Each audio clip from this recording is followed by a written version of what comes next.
Asyhadu an la ilaha illallah wa asyhadu anna Muhammadar Rasulullah. Amma ba'du. Yang kami hormati Ustaz Haji Harni Mujahid SAG, yang kami hormati Bapak Takmir Masjid Al-Barakah Umar bin Khattab, Bapak Haji Gunawan SHMSI, yang kami hormati Bapak dan Ibu-ibu warga Perumahan Manigondo sekaligus jamaah Masjid Al-Barakah Umar bin Khattab. Pertama-tama marilah kita panjatkan puji syukur kehadirat Allah Subhanahu wa Ta'ala yang mana telah memberikan kita berbagai kenikmatan, berkat rahmat, hidayah dan inayahnya kita bisa berkumpul di sini dalam keadaan sehat walafiat dalam acara pengajian malam Jumat. Tidak lupa salawat beserta salam semoga senantiasa tercurahkan kepada junjungan kita Nabi besar Muhammad Sallallahu Alaihi Wasallam beserta keluarga, para sahabat, dan semoga kita selaku umatnya senantiasa mendapatkan syafaat darinya kelak di yaumul akhir. Amin. Di sini selaku pembawa acara, perkenankan kami untuk membacakan susunan acara pada malam pengajian Jumpon malam ini. Susunan acara malam Jumpon Kamis 9 Juli 2026. Yang pertama pembukaan, acara yang kedua sambutan dari Ketua Takmir Masjid Al-Barakah Umar bin Khattab, acara yang ketiga laporan keuangan pengajian Jumpon, selanjutnya acara yang keempat tausiah dan doa, acara yang kelima penutup. Untuk mempersingkat waktu, pengajian Jumpon pada malam hari ini dengan bacaan basmalah bersama-sama. Bismillahirrahmanirrahim. Selanjutnya acara yang kedua sambutan dari Ketua Takmir Masjid Al-Barakah Umar bin Khattab kepada yang terhormat Bapak Haji Gunawan Hutomo SHMSI, dipersilakan.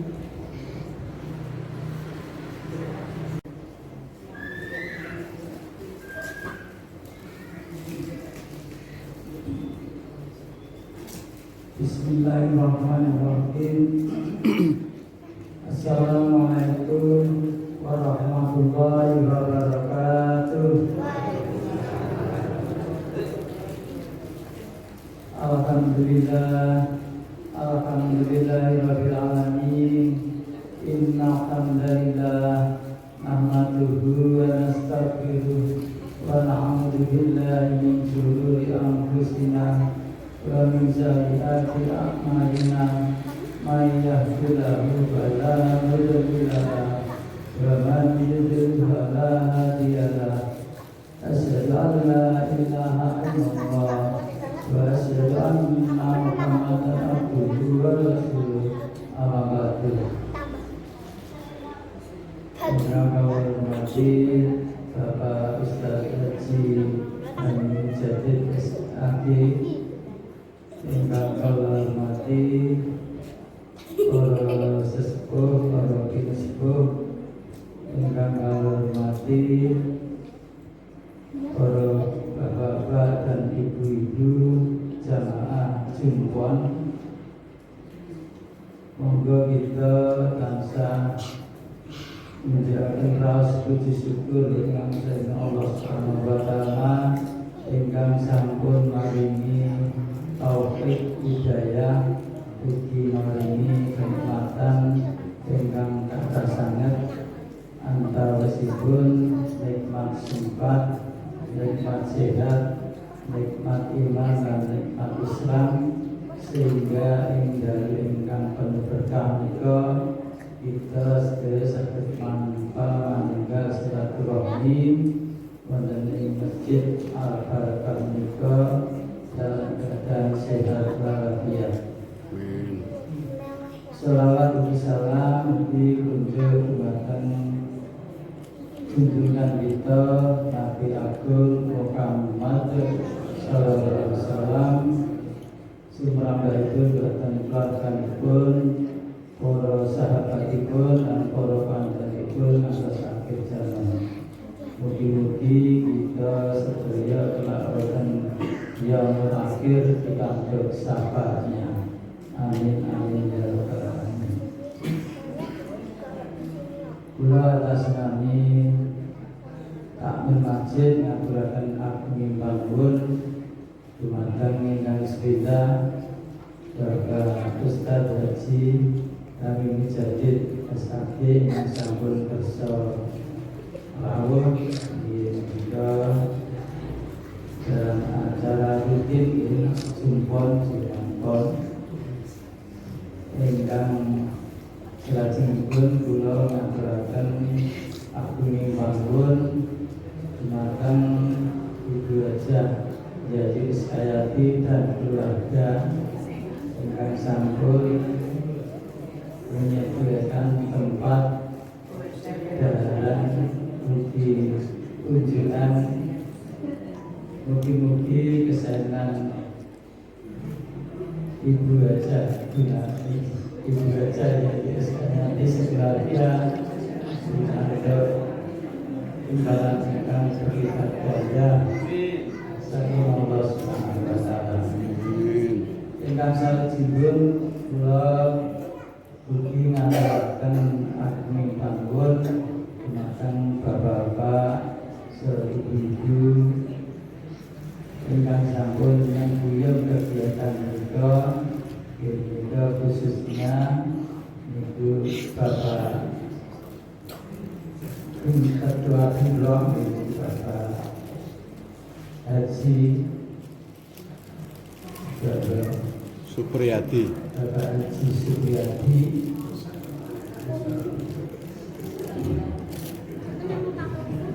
dan bagi adik-adik remaja masjid.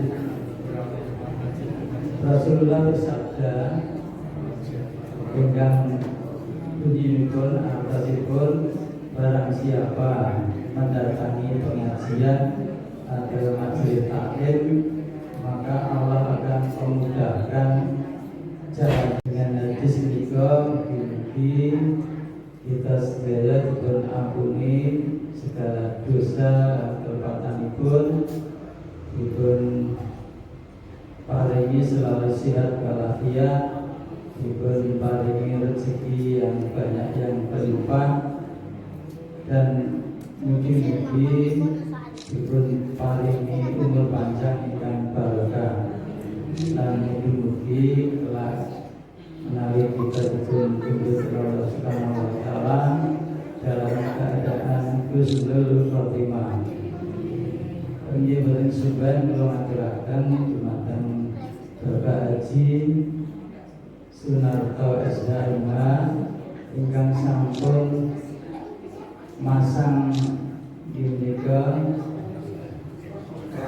stainless steel kagem dipun pasang wonten pintu depan pintu depan wonten 2 pintu dipun pasang stainless steel nika sangat berguna ya kagem bapak-bapak saudara ibu ingkang sukunipun bermasalah karena sambung manungsa nika terkadang tahu-tahu di sebelum sulit disetor dan juga sangat terbantu kalian juga pegangan stainless steel.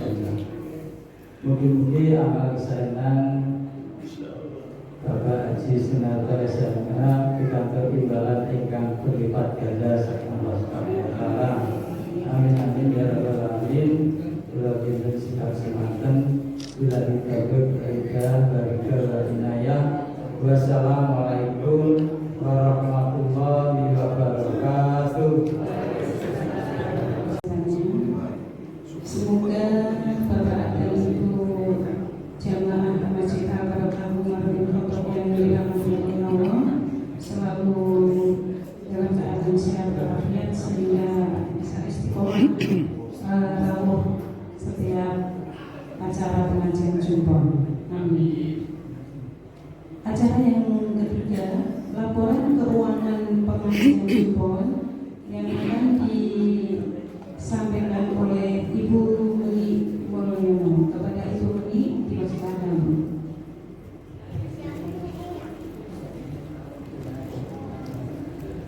Bu Indah. Assalamualaikum warahmatullahi wabarakatuh. Bapak Ibu, ini kami bacakan laporan keuangan pengajian Jumpon malam hari ini. Saldo kas Jumpon bulan Juni 1.984.000. Iuran Jumpon malam hari ini 450.000. Jumlah pemasukan 2.434.000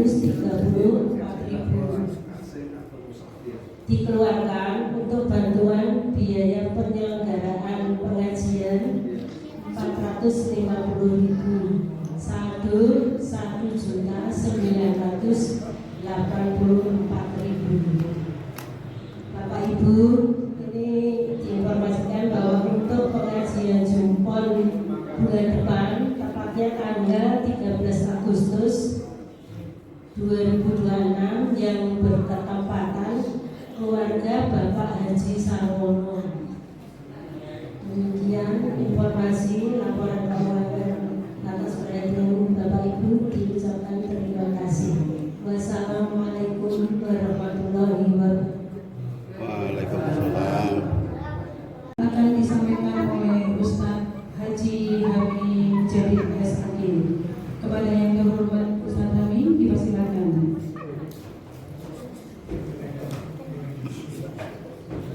Assalamualaikum warahmatullahi wabarakatuh. Alhamdulillahirabbil alamin wa bihi nasta'inu ala umuri dunya waddin. Asyhadu an la ilaha illallah wahdahu la syarika lah wa asyhadu anna Muhammadan abduhu wa rasuluh. Allahumma shalli wa sallim ala Muhammadin wa ala alihi wa sahbihi ajma'in. Amma ba'du, qala Allah ta'ala fil Qur'anil Karim, a'udzu billahi minasyaitonir rajim. Bismillahirrahmanirrahim. Wal 'asr innal insana lafi khusr illa alladziina aamanu wa 'amilus shalihati wa tawassaw bil haqqi wa tawassaw bis sabr. Al-ayat. Bapak Ibu keluarga besar jamaah pengajian Jumpon rahmatullah. Alhamdulillah kita terus rutin istiqomah menyelenggarakan pengajian Jumpon karena memang ngaji khususnya Al-Quran mereka satu kegiatan mulia lagi utama dan dipuji oleh Allah Subhanahu wa taala. Kata Allah, ya, man yuridillahu bihi khairan yufaqihu fid-din. Siapa yang dikehendaki Allah menjadi hambanya yang baik, maka dia dipahamkan agama. Oleh karena itu, memahami agama itu sebuah keutamaan. Memahami agama harus menjadi sebuah upaya yang serius, diprioritaskan. Karena kemuliaan seseorang itu, ya, ketika dia menjadi insan yang baik di sisi Allah. Dan orang akan menjadi baik itu kalau paham agama. Maka tolak ini khususnya agama sangat dipuji oleh Allah Subhanahu wa taala. Bahkan disebut sebagai orang yang paling utama. Yarfa'illahu alladziina aamanu minkum walladziina utul ilma darajat. Diangkatlah orang-orang yang beriman di antara kalian dan mereka yang berilmu dengan beberapa derajat. Tentu yang dimaksud ilmu lebih dimaksud adalah bukan ilmu matematika, ilmu menggambar, ilmu fisika, ilmu ekonomi, hukum, tapi adalah ilmu agama. Maka kaum muslimin, kita harus terus ngaji, kan gitu ya. Sampai-sampai Nabi ketika kalau kalian melalui raudhah, ya, kebun surga, maka mampir datang singgah. Sahabat bertanya, apa itu raudhah kebun surga ini? Kata Nabi SAW, yaitu majelis taklim yang di situ diajarkan ayat-ayat Allah. Jadi majelis taklim seperti ini disebut sebagai taman surga, raudhah.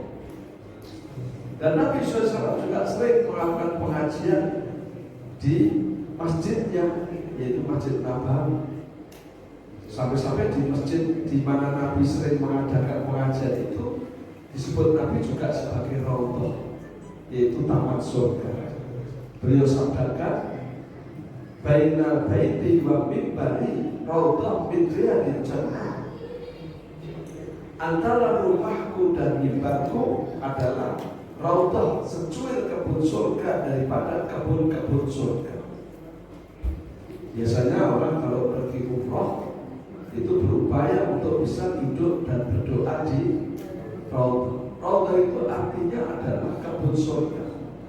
Disebut sebagai raudhah karena di situ majelis taklim untuk belajar agama. Maka masjid kita ini semuanya raudhah karena ini semua dipakai untuk belajar agama. Dan saya mengikuti pengajian Ustadz di Masjid Nabawi. Itu kalau di pintu 19 setiap maghrib itu ada pengajian berbahasa Indonesia, namanya Pak Arifin, itu Arifin Bakhtiar kalau nggak salah. Beliau mengatakan bahwa raudhah dulu ya raudhah yang di depan itu, yang sekarang orang berusaha masuk di dalamnya, karena itu satu-satunya tempat pengajian Kanjeng Nabi. Tapi hari ini semua sudut-sudut Masjid Nabawi itu sudah dipakai untuk pengajian. Maka kata Ustadz Arifin tadi bahwa semua Masjid Nabawi ini adalah raudhah, begitu kata beliau. Karena semua sebagai tempat untuk ngaji. Nah, oleh karena itu ibu-ibu, bapak, betapa bahagianya orang yang ngaji. Nah, kalau orang itu sudah ngaji, diharapkan dia paham agama. Dan kalau orang sudah paham agama, pasti dia akan jadi orang yang baik. Karena disampaikan pada kita bahwa kalau Allah menghendaki orang itu jadi orang baik, pasti dipahamkan tentang agama. Masya Allah. Nah, bagaimana kita tahu ini orang sudah paham kalau jadi baik? Bagaimana kita tahu bahwa ini orang sudah baik? Ya, baik itu adalah akhlak. Baik itu adalah akhlak, dalam bahasa kita budi pekerti. Nah, orang yang paling paham agama itu Nabi Muhammad SAW, dan dia terpuji juga di sana karena akhlaknya. Kalau Nabi Ayub alaihissalam terpuji karena kesabarannya. Kalau Nabi Yusuf terpuji karena rupawan wajahnya. Kalau Nabi Musa terpuji karena keberanian dan kekuatannya. Kalau Nabi Muhammad SAW terpuji karena keindahan akhlaknya. Kalau yang memuji manusia mungkin subjektif ya, tapi ini yang memuji Allah sendiri. Wa innaka la'ala khuluqin 'adzim. Kata Allah dalam firman-Nya di Al-Qur'an, sungguh engkau Muhammad, engkau adalah orang yang memiliki akhlak yang mulia. Kata adzim itu paling mulia, paling agung. Dari mana Nabi mendapatkan kemuliaan akhlak itu, keagungan itu? Aisyah radhiyallahu anha, istrinya yang berkata, Al-Quran. Ketika ditanya, ya Aisyah, akhlak Nabi diperoleh dari mana? Al-Quran. Oleh karena itu Nabi disebut oleh para alim sebagai Al-Quran berjalan. Nah itulah maka ibu bapak, berarti Al-Quran ini adalah kitab suci akhlak. Al-Quran ini adalah kitab suci budi pekerti. Bahkan ada yang menyampaikan 97% isinya Al-Quran itu akhlak. Jadi kalau kita ngaji Al-Quran itu isinya budi pekerti, akhlak secara vertikal kepada Tuhan Allah, yaitu taat tanpa maksiat. Kita disuruh misalnya untuk senantiasa ingat sama Allah, ya, kapanpun dimanapun. Yadkurunallaha qiyaman wa qu'udan wa 'ala junubihim. Ingatlah kamu kepada Tuhanmu Allah tatkala kau berdiri, tatkala kau duduk, dan tatkala engkau berbaring.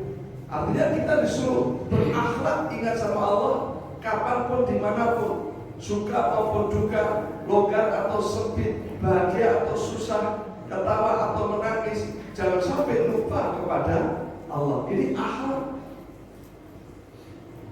Kemudian akhlak kepada Rasul, diperintahkan atiullah wa atiur Rasul. Bagaimana kita harus mentaati Allah dan Rasul. Qul in kuntum tuhibbunallaha fattabi'uni yuhibbukumullah wa yaghfir lakum dzunubakum wallahu ghafurur rahim. Katakan ya Muhammad, kalau engkau mencintai Allah maka ikutilah aku. Maka siapa yang mengikuti Rasulullah maka dia dicintai Allah, diampuni dosa-dosanya.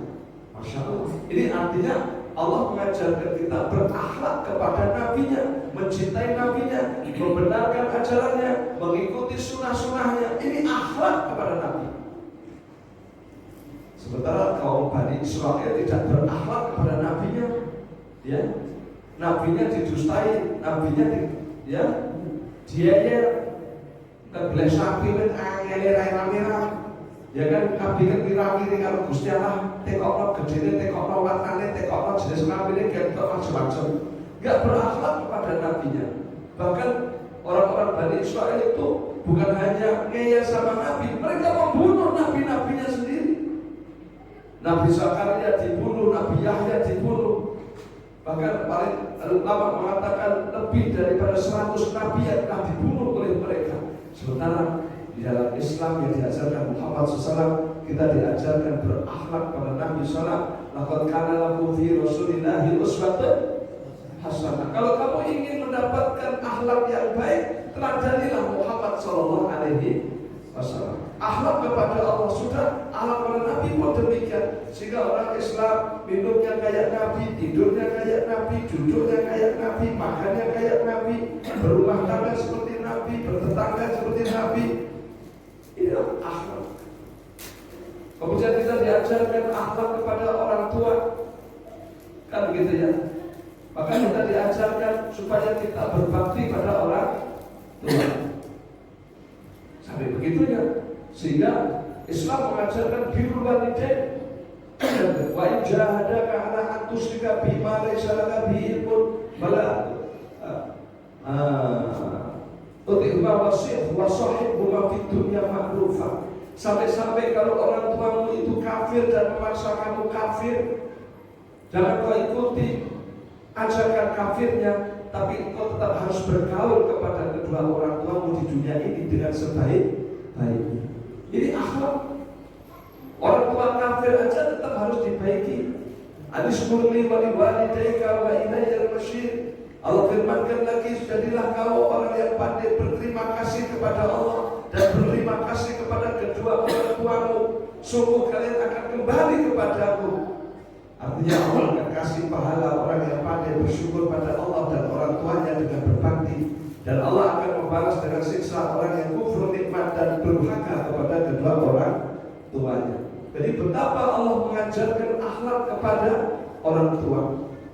Belum lagi akhlak kepada kerabatnya. Wa atal mala ala hubbihi dawil qurba wal yatama wal masakin wa masabil wasaidina wa firqab.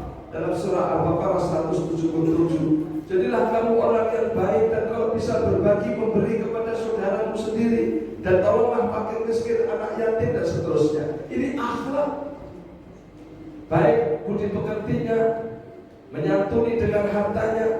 Bahkan Allah mengecam orang yang tidak berakhlak pada anak yatim, fakir miskin.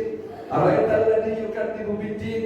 Tahukah kamu siapa pendusta agama? Alladzina yad'ul yatim wa la yahudu 'ala ta'am miskin. Orang yang menghadir anak yatim dan tidak berbagi kepada fakir miskin. Jadi ibu bapak jelas sekali ya, dari semua yang saya sampaikan di depan tadi, ternyata Islam adalah agama budi pekerti. Islam adalah agama akhlak. Maka kita diajarkan supaya kita baik kepada siapapun dan kapanpun. Terlebih-lebih dalam keluarga. Masya Allah. Nabi SAW mengajarkan khairukum min ahli wa anna khairukum min ahli. Sebaik-baik kalian adalah siapa yang paling baik dengan keluarganya, dan aku adalah contoh manusia yang paling baik dengan keluarganya. Begitulah Nabi mengajarkan kita berakhlak kepada keluarga. Jangan lagi kita sudah ngaji tapi sama keluarganya sendiri galak rame-rame. Ya, ada kayak ngajinya surat gede kalau bosnya galak rame. Ya, kalau pulang sini itu deg-degan. Ada nggak? Atau sebaliknya yang perempuan yang galak, masya Allah, cerewet rame-rame gitu ya. Nah ini jangan sampai, ini akhlak. Harusnya semakin kita belajar agama, semakin indah mesra dengan keluarga. Gemati dengan suami. Ya gemati katanya cintanya digegem dengan hati ya. Masya Allah. Orang yang punya duit ada uang abadi saya, nggak ada uang abadi bukan. Ya tapi dengan hati. Ini adalah sebuah akhlak yang diajarkan. Masya Allah. Kan begitu ya. Nah dulu demikian pula dengan siapa? Dengan pembantunya. Anas bin Malik sebagai pembantu Nabi SAW mengatakan, saya ikut Nabi selama 10 tahun tidak pernah dimarah. Bahkan sekedar ditegur kenapa kau lakukan ini, atau ditegur kenapa kau tidak melakukan itu, pun tidak pernah katanya. 10 tahun. Ini akhlak kepada pembantu. Kenapa kau melakukan itu? Belum pernah Nabi bilang begitu kepada saya. Atau sebaliknya, kenapa kamu tidak melakukan ini? Bukan pernah, karena bagi Nabi itu terlalu keras. Begitulah Nabi lembutnya sampai Anas mengatakan, aku tidak pernah menyalami tangan seseorang yang begitu lembut, bahkan Nabi lembut daripada sutra, daripada tangan Nabi Muhammad SAW. Jadi selama itu lembut, kalau wancang pada tangan pulau kabeh ya Allah, ya juga tangan teke gitu ya Masya Allah. Ya. Jadi Nabi begitulah dia berakhlak. Kepada anak kecil pun demikian. Sehingga Nabi SAW pernah sholat dipercepat. Ketika sholat selesai, ya Rasulullah, apakah ada wahyu yang baru turun kepadamu sehingga kau percepat sholatmu? Nabi bersabda, tidak. Aku hanya mendengar seorang bocah menangis di belakang. Aku khawatir tangisan bocah itu menggelisahkan hati ibunya. Ya Allah. Sementara banyak orang itu kalau sholat nenek bocah nangis kabeh do bingung dan buri. Kuwi ana sapa to ya? Ya cacing dicari masjid ya Allah ngono ya. Iki wae rata wae. Ya. Jadi inilah akhlak yang diajarkan Nabi kepada kita. Nah, kaum muslimin Allah banyak kata banyak, termasuk akhlak kepada tetangga. Man yu'minuna billahi wal yawmil akhir falyukrim jarahu. Barang siapa beriman pada Allah dan hari akhir, hendaknya ia memuliakan tetangganya. Man yu'minuna billahi wal yawmil akhir falyukrim dhaifah. Barang siapa beriman pada Allah dan hari akhir, hendaknya ia memuliakan tamunya. Ini akhlak. Karena ibu bapak ini tamu, maka di sini jadi suku yang enak, yang kerjusan terean gitu ya. Ini karena bagian daripada akhlak gitu. Masya Allah. Saya masuk sini langsung senang loh. Biasanya saya duduk dikasih snack, ini enggak, saya belum duduk dan ada snacknya loh. Masya Allah. Ini luar biasa, nyenang-nyenangnya hati. Ini akhlak itu memuliakan tamu, memuliakan tetangga, memuliakan orang tua, kan gitu ya, memuliakan keluarga. Ini akhlak. Belum lagi diajarkan tentang kejujuran dan sebagainya. Nah, ibu-ibu, bapak, rahimahullah, Islam adalah agama budi pekerti. Semakin baik imannya, semakin baik Islamnya, semakin indah akhlaknya. Dan itu nanti yang akan kita petik di sisi Allah Subhanahu wa ta'ala. Maka kita selalu berdoa, Rabbana atina fid dunya hasanah wa fil akhirati hasanah wa qina adzabannar. Satu doa yang kata Aisyah tidak pernah ditinggalkan Nabi, yaitu doa sapu jagat.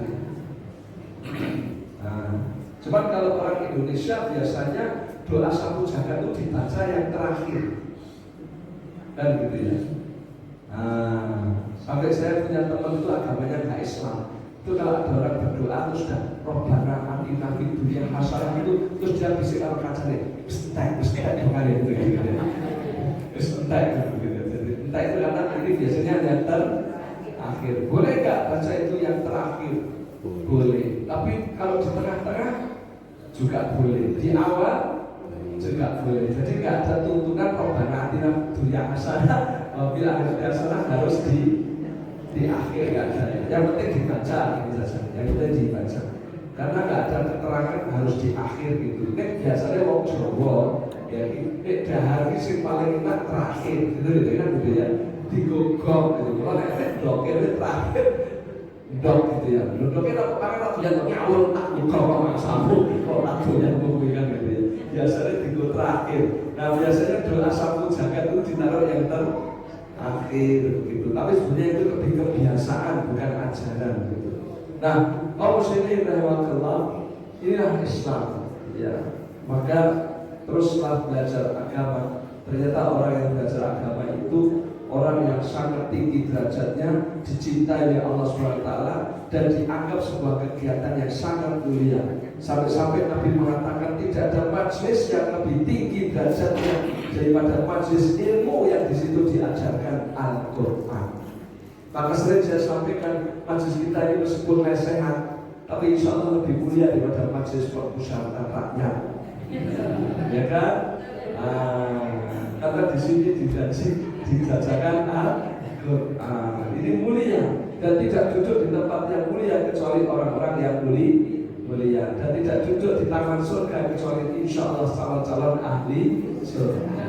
Insya Allah. Maka datanglah, ya begitu ya. Datanglah. Nah, kaum muslimin Allah, sungguh saya jadi ingat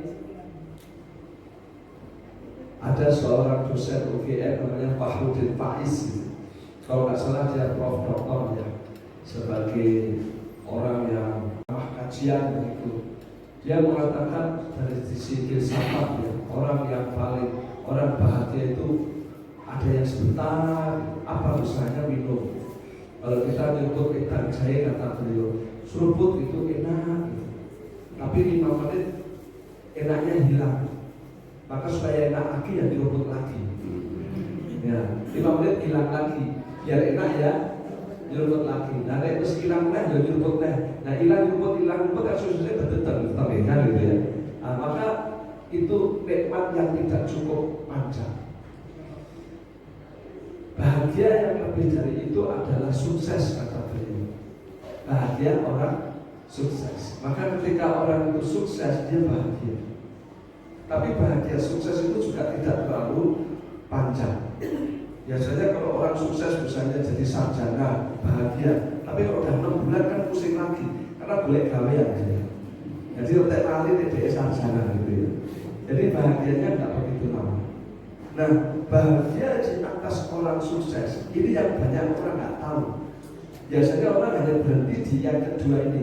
Wes semua, wes sukses, mesti bahagia. Saya ini dadi wong, sampai sukses dadi wong gitu ya.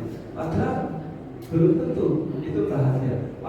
Sukses jabatannya dhuwur mesti bahagia, ternyata belum tentu juga.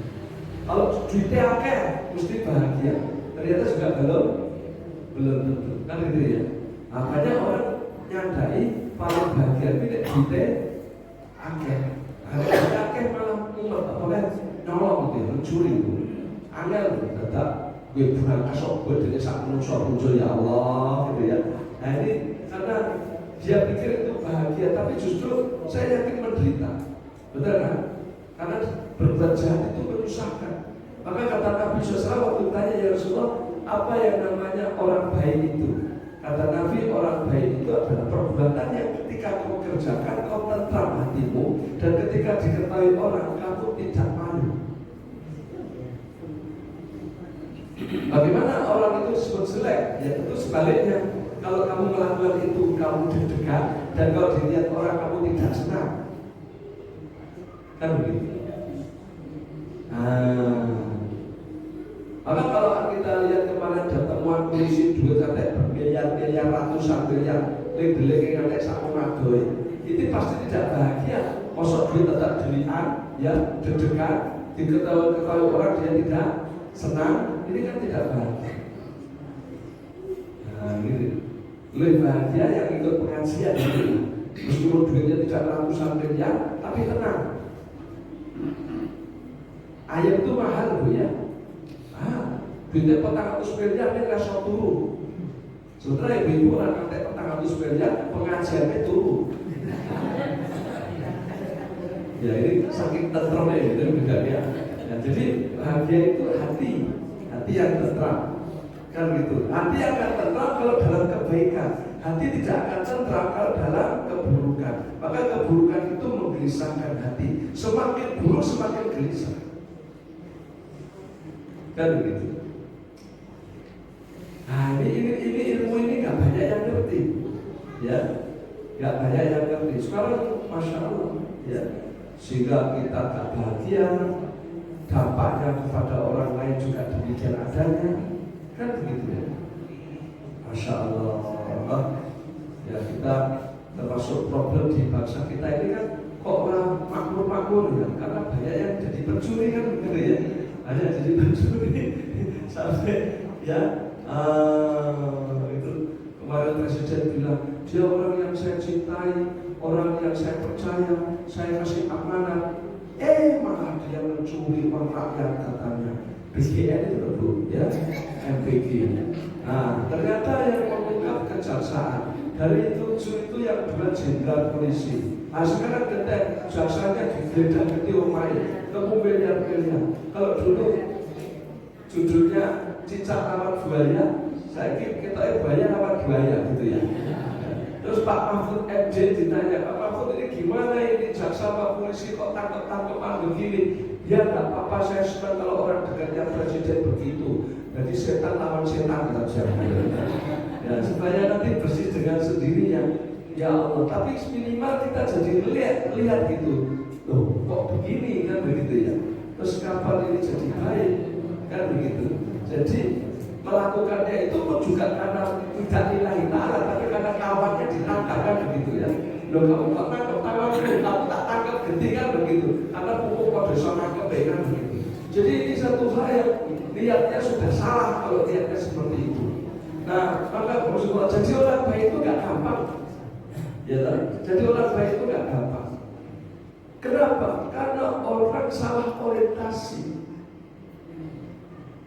Selama orientasinya dunia, selamanya seperti itu. Tapi kalau orang itu orientasinya akhirat, pasti fastabiqul khairat.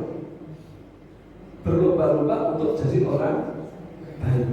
Jadi orang berlomba-lomba untuk menjadi orang jahat itu karena dia tidak punya pikiran akhirat.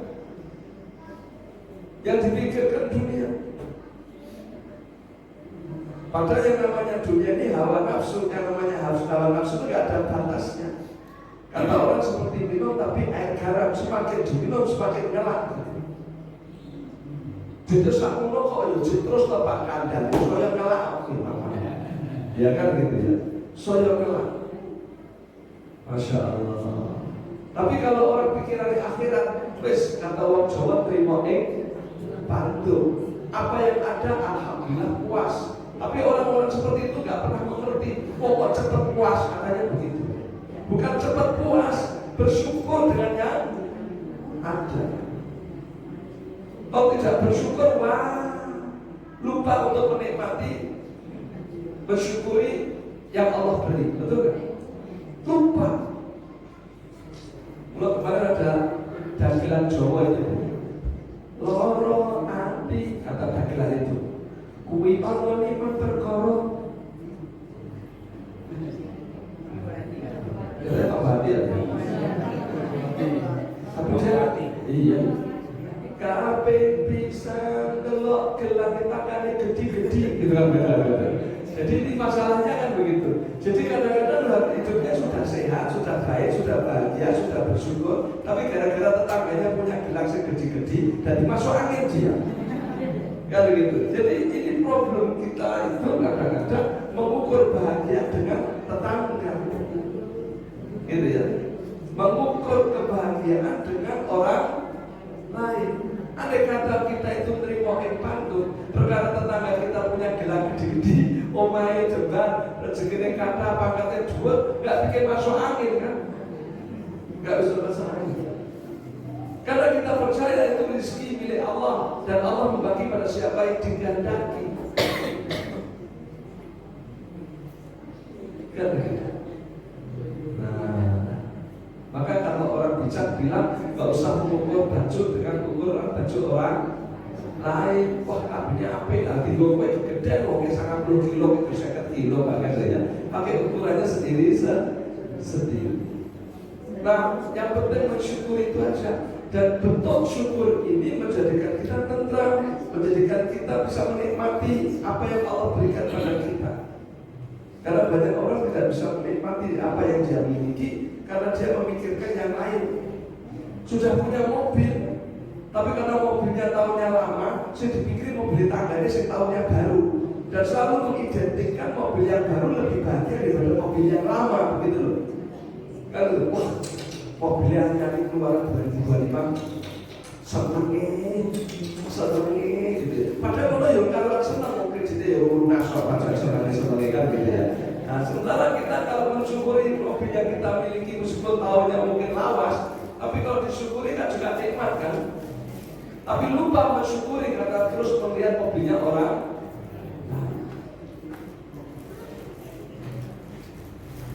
Di mobil dan bujur kan kacau ya Pak ya, gitu ya Mas. Padahal si lanang elek loh, bujurnya ayo kira-kira nggak Allah gitu. Ini kan gitu. Padahal sesungguhnya itu semua gerbang sinar. Maka kaum muslimin Allah, kita diajarkan untuk jadi orang yang supaya orang baik itu teruslah berbuat baik dengan bersyukur apa yang Allah berikan pada kita, dan dengan berbuat baik itu hatimu menjadi tenang, dan dengan berbuat baik itu kau jadi bahagia. Karena sesungguhnya kebahagiaan itu bukan pada banyaknya harta, tapi banyaknya kebaikan kita. Begitu kata Faiz Prof. Ya, dosen UGM tadi. Dan orang yang baik ini tadi sudah bahagia, ada lagi yang lebih bahagia dari orang baik. Ya. Jadi bahagia yang pertama, bahagia orang yang memiliki sesuatu dan menikmati sesuatu. Bahagia di atasnya orang sukses, bahagia di atasnya orang sukses, orang baik. Bahagia di atasnya orang baik apa ya Pak? Kata beliau orang yang ikhlas. Orang yang ikhlas. Masya Allah. Ya. Maka kalau orang sudah ikhlas, nikmatnya, ya, nggak memikirkan apapun. Ya tadi kalau Jawa itu yang pantun tadi ikhlas. Alhamdulillah.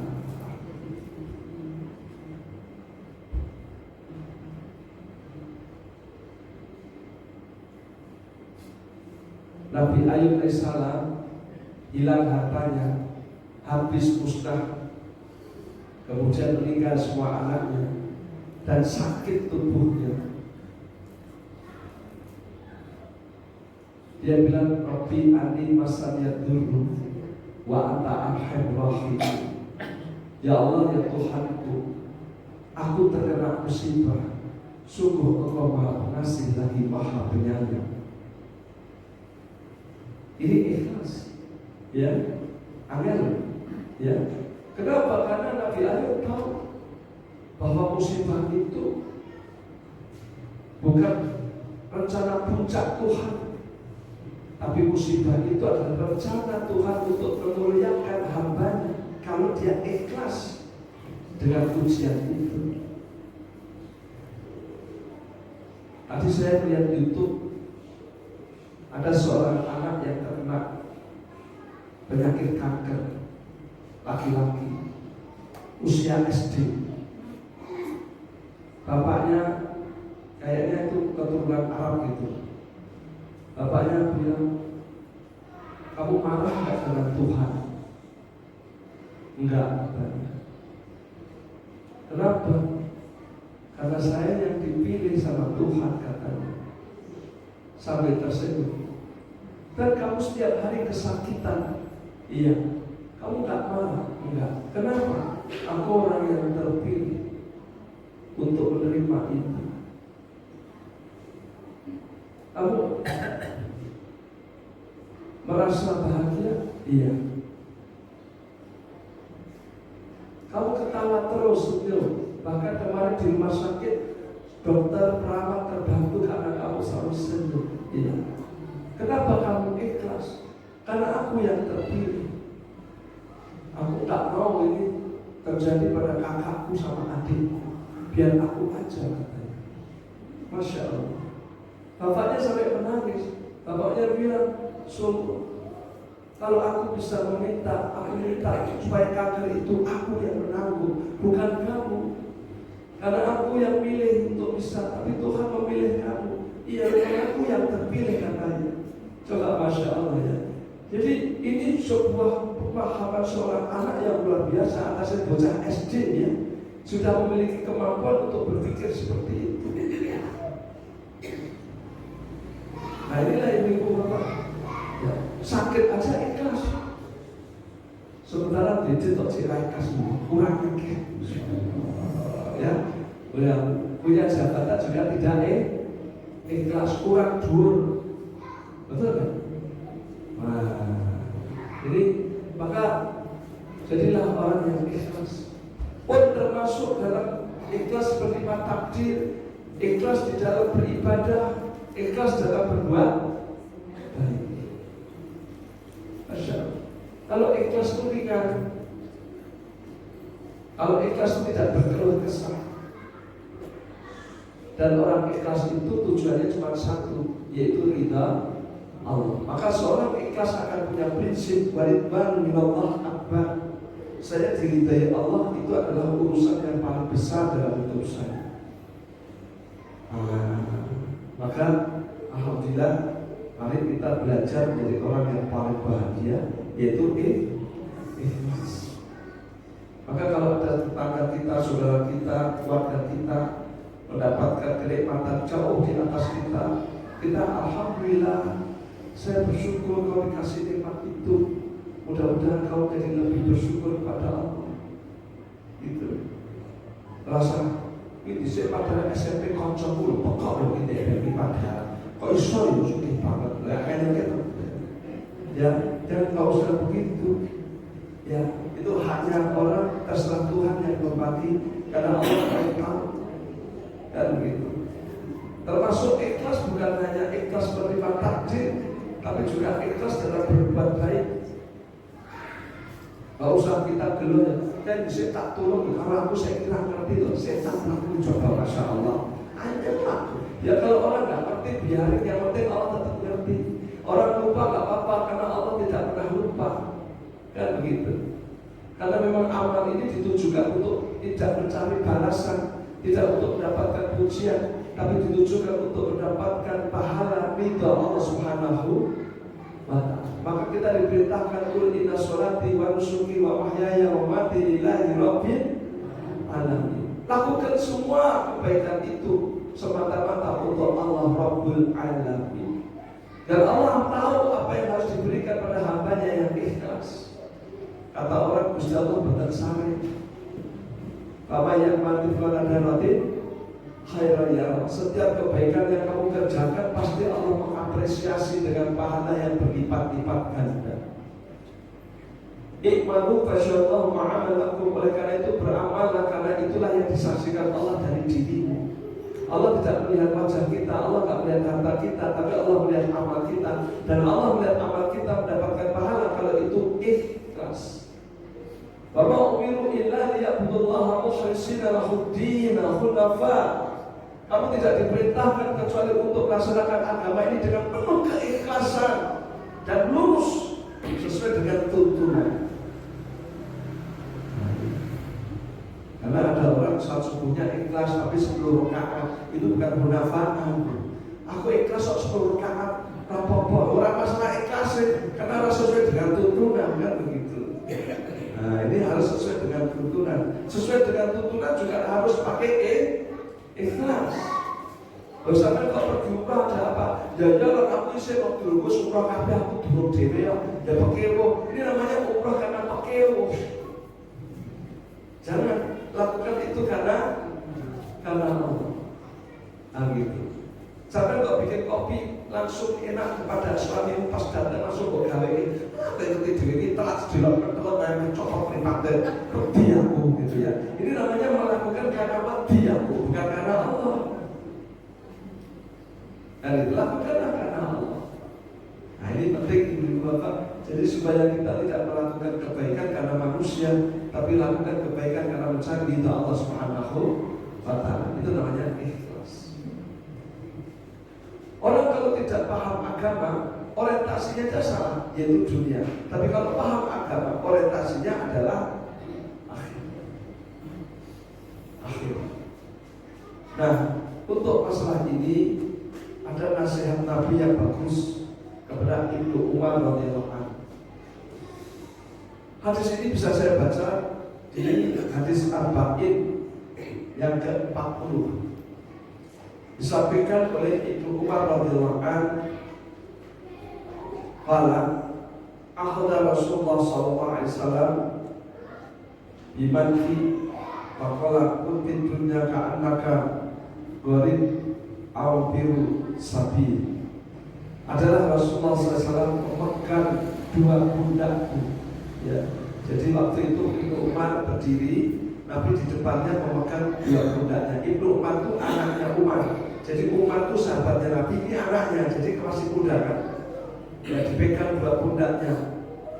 Kenapa Nabi mau bicara kok harus pegang dua pundaknya? Ini supaya dia fokus melihat wajahnya Nabi, karena pentingnya pesan yang mau disampaikan Nabi Sallallahu Alaihi Wasallam. Nabi datang kepadaku dan memegang dua pundakku. Kemudian dia menasihatiku, jadikanlah ya hidupmu di dunia ini hanya sebagai seorang yang tamu yang singgah atau sebagai seorang musafir. Begitu kata Nabi Sallallahu Alaihi Wasallam. Jadikanlah hidupmu di dunia ini hanya sebatas tamu atau seorang musafir. Masya Allah. Ini nasihat yang mudah, pendek, tapi penuh makna. Ibu-ibu, kalau pas weekend seperti ini, hotel-hotel di Solo penuh tamu ya. Yang namanya tamu itu saya yakin paling sehari-hari kan. Betul. Dan Nabi bilang jadikanlah hidupmu di dunia ini kau hanya sebagai tamu. Jadi kita nggak lama, tidak abadi, tidak selamanya. Paling sehari 2 hari. Yang namanya tamu itu 3 hari sudah kelamaan. Betul. Jadi tamu itu singgah tapi singkat. Dan yang namanya tamu itu tidak kenal sama orang yang ada di situ, dan orang di situ biasanya juga tidak kenal sama dia. Orang singgah itu kan sesaat.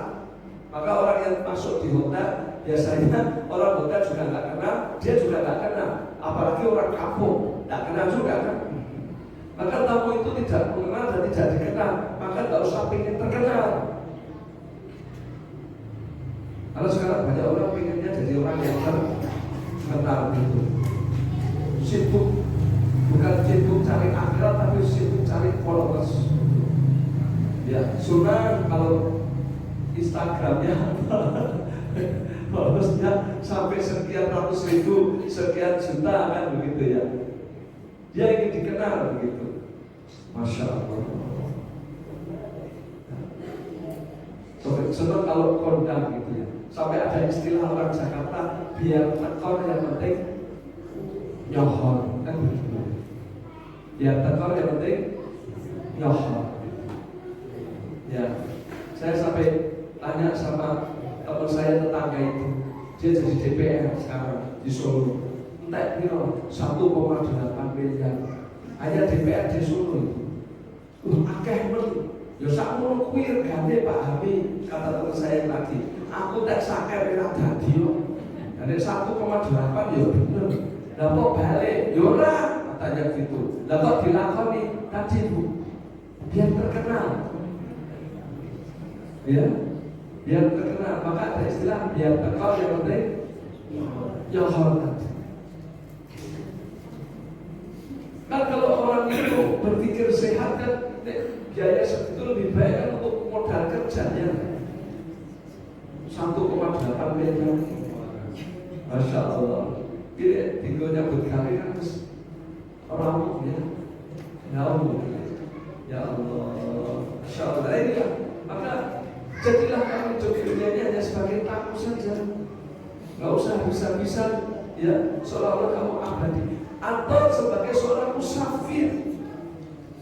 Kalau musafir ini lebih singkat lagi karena musafir itu biasanya nggak nginep. Ya, kalau istilah orang lelungan itu hanya mampir rest area, paling hanya 1 jam maksimal itu, kemudian dia meninggalkan tempat itu. Dunia ini hanya seperti itu. Di Jawa sak derma mampir mobil kan begitu ya, saking singkatnya. Saking singkat. Nah ini ya bahwa itu disingkat. Coba kayaknya baru kemarin tahu-tahu kita sudah tinggi betul jadi ya. Mulai pengajian dan sojor gitu masalah. Kita kok di bawah tekanan sambungan gitu ya. Maka saya bilang bahwa kalau sudah tua itu kayak mobil kalau sudah tua itu masalahnya ya sama kaki-kaki itu ya. Maka ada bengkel khusus kaki-kaki gitu. Manusia kan begini ya. Yang penting kaki-kaki gitu. Nah maka kalau apa saya jalan-jalan sama istri saya kemarin waktu itu, dia bilang sekarang di Korea sudah musim olahraga jalan cepat gitu untuk menguatkan kaki-kaki gitu. Jadi jalannya kayak apa lari tapi langkahnya kecil-kecil gitu ya, kecil-kecil untuk menguatkan kaki-kaki gitu. Jadi memang dari itu mesti kok kesukaan kosong jadi kaki. Nah saya punya tetangga Pak Margono tadi tahu-tahu tidak pernah datang, tadi duduk di masjid. Alhamdulillah, gerak apa? Sikil, Masya Allah. Tidak putu lebu stati pondok aku ya Allah. Sikil tidak putu pondok, Masya Allah. Masya Allah. Saya kira aku lihat sholat mental ini Pak Hami, ya Pak sabar. Ya memang tahu-tahu sudah tua kan gitu ya. Nah inilah hidup time display kata orang Barat. Hidup ini seperti terbang.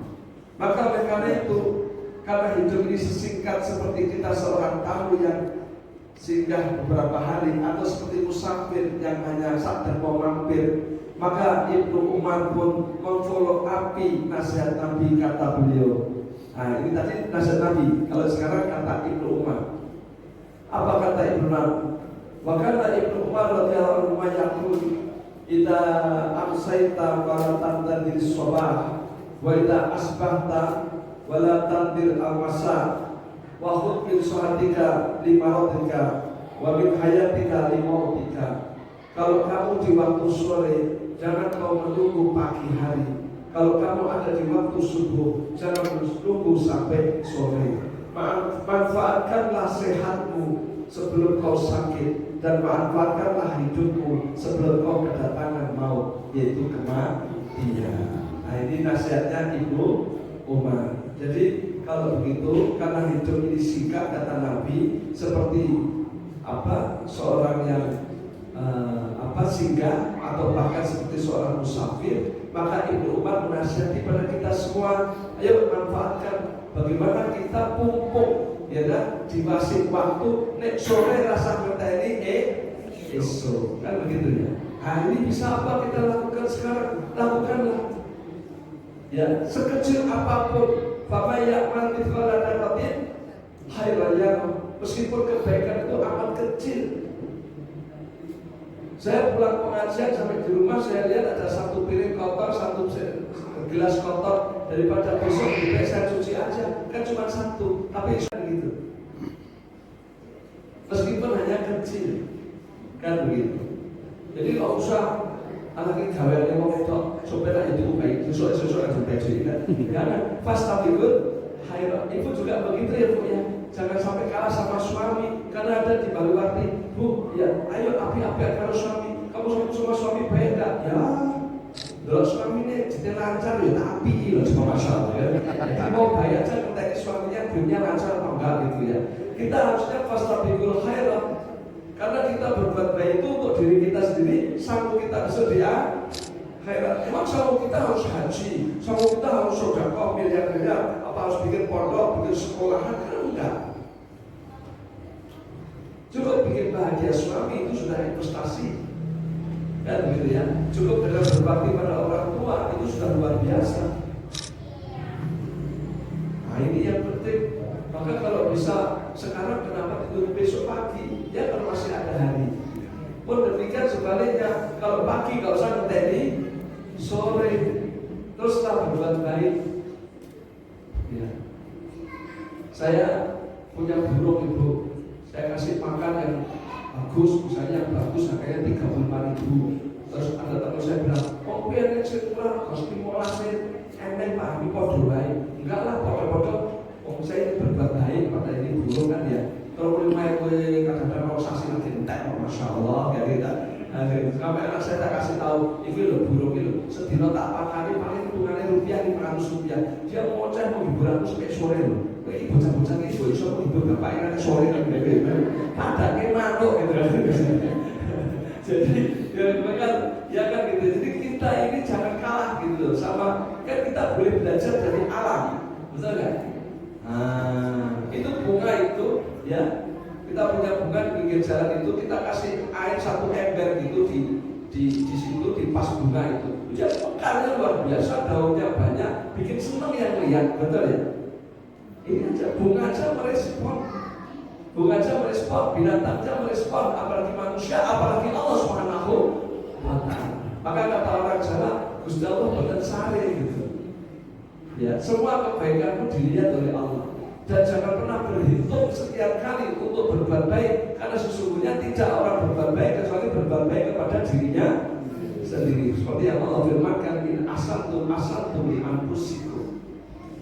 Pupuk sehat kata Ibnu Umar sebelum jatuh sakit, pupuk hidup sebelum datang maut. Nanti kalau sudah datang, Rabbiji'uni la'ani a'mal sholihan fima taraktu kala. Betapa banyak orang disebut mati, dia berkata, wahai Tuhanku, andai kata Kau beri aku kesempatan hidup, niscaya aku akan beramal soleh. Jadi kalau orang meninggal itu bisa hidup, dia bukan mau jadi kuntilanak, malampir, nenek gombel, ya. Enggak. Kalau dia bisa diberi hidup, dia akan duduk di pengajian kita ini, jumpok. Kalau bisa diberi kesempatan hidup. Ini orang kata harus mati deh, kan begitu ya. Ya Allah, enaknya masih hidup sehat, bisa datang di pengajian Jumat. Ya Allah, tahu gitu dulu aku juga begitu. Kata mereka yang tidak pernah ikut pengajian. Ya kan, ya Allah, enaknya punya duit yang banyak sedekah. Tahu begitu aku dulu waktu punya duit tak banyak sedekah. Kata yang tak pernah sedekah. Sehingga sampai dia bilang, Rabbi laula akhartani ila ajalin qarib fa asyaddaqa wa aku minas salihin. Dia berteriak, wahai Tuhanku, andai kata kau tunda kematianku pada sesaat, niscaya aku akan sedekah sehingga aku menjadi hamba-Mu yang saleh. Ini yang disesali. Maka ibu-ibu, bapak, ternyata orang yang paling menyesal adalah orang yang tidak memanfaatkan sehatnya, hidupnya, kesempatannya untuk investasi akhirat. Nah, sementara banyak orang investasinya dunia, kan begitu ya. Sehingga sampai sertifikat tanahnya aja 38 kemar. Masya Allah ya kan gitu ya. Karena dia investasinya dunia. Nah gitu. Coba kalau investasinya akhirat, wah cucuk gitu ya. Seperti kita wakafkan untuk masjid, pupuk rezekinya banyak, betul kan? Saya punya teman itu kemarin, ya teman saya itu Jogja, Pak Rabbi, ya saya itu lari-lari di dekat rumah sakit Jogja itu, apa yang terkenal itu, Sarjito, ya. Saya lari-lari di situ Pak. Saya lihat itu banyak mobil ambulan itu. Saya heran, ambulan kok banyak banget gitu. Gak taunya itu persewaan. Mahal lagi, hitungannya per kilometer. Ya Allah, begitunya. Ya, begitu saya dapat informasi itu, pulang dari lari-lari, saya mandi, saya langsung beli mobil 2. Tak jadikan ambulan, saya gratiskan semua. Alhamdulillah, duitnya akeh cucuk itu. Ya. Dan sekarang saya jadi orang yang suka beli ambulan. Saya bagi-bagi ke teman-teman saya. Aku yang butuh ambulan, tak pakai gitu ya. Ya gratiskan itu ambulan. Nah ini namanya orang yang kaya raya, tapi dia menggunakan hartanya untuk amal soleh. Saya ambil spesialis ambulan Pak, karena ternyata ambulan itu sangat diperlukan. Saya tahunya waktu saya lari pagi gitu ya. Tujuan saya lihat itu ambulan, kok ambulan sampai puluhan, bukan 1-2. Kalau 20-25 biji ada itu ambulan.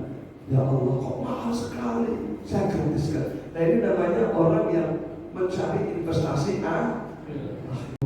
Maka kalau yang ada rezekinya banyak silakan, kan gitu ya. Ada rezekinya banyak silakan apa gitu. Saya ngisi di sumber ya gitu. Pak Ustadz ya, itu saya lihat ustadznya yang kemarin masih muda, beda sama Pak Hami yang kalau isi tentang Mekah, Madinah itu rasis. Nah, dia nggak rasis. Saya datangi Pak Ustadz ya, pernah ke Mekah? Belum. Pantesan nggak pernah cerita Mekah, nggak bisa gitu ya. Pak Ustadz ya, umroh saya bayarin. Masya Allah ya. Ini ada seorang dokter yang di sana di Sumber itu. Saya bayarin aja lah Pak Ustadz berangkat gitu ya. Supaya nanti kalau ceramah cerita Madinah Mekah itu bisa gitu.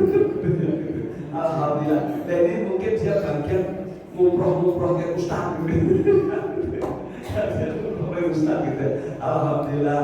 Dengan cerita jadi amalnya Bapak Amin. Ya saya lihat kok dia nggak rasis cerita Mekah. Oh katanya belum. Masa Ustaz nggak kesana kan gitu ya. Nanti ceramahnya nggak pinter. Saya berangkatkan aja deh. Jadi orang yang ada rezeki dengan rezekinya. Ya sementara ada takmir kerja saya Bapak Ibu. Kalau habis pengajian karena kamar mandi kita, wudhu kita di luar, dia itu kalau sore jam 5 mesti nyiram pohon-pohon ini di iwatan dari masjid itu sampai ujung kan gitu. Saya bilang Pak Panut, namanya Panut, sampai kok rajin gini nyaman mulu Pak Ustadz. Tiap hari itu nyirami pot-potnya tetangga itu.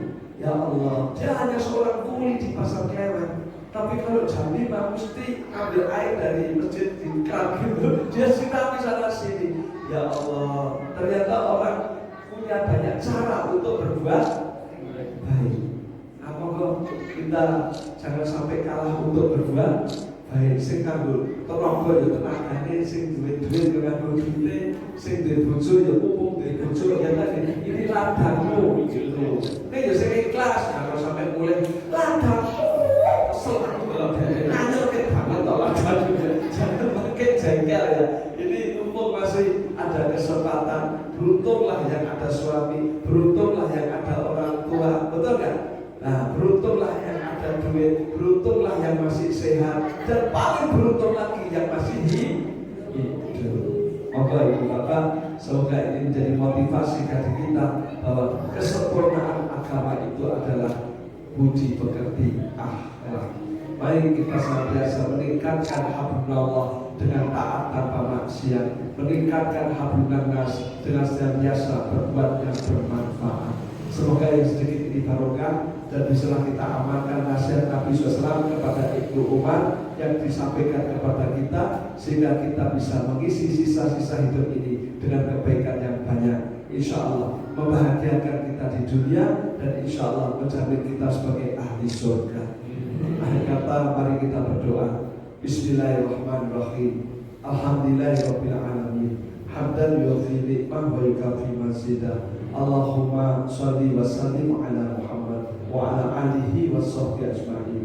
Allahumma a'inna ala dzikrika wa syukrika wa husna ibadatik. Allahumma ja'alna syakura wa ja'alna syakura wa ja'alna fi aina sakira wa fi a'yunina sakira.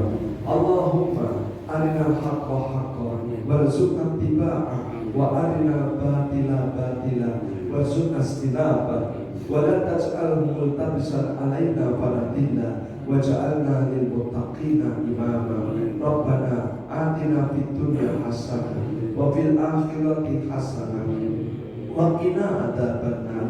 Rabbana atina min ladunka rahmah wa hayyi lana min amrina rashada. Allahumma ighfir lil mu'minina wal mu'minat wal muslimina wal muslimat al ahya'i minhum wal amwat innaka sami'un qaribun mujibud da'wat. Subhana rabbika rabbil izzati amma yasifun wassalamun alal mursalin walhamdulillahi rabbil alamin. Al-kalam wabillahi taufiq wa hidayah. Nasallallahu fathul karim wa basyiril mu'minin. Assalamualaikum warahmatullahi wabarakatuh.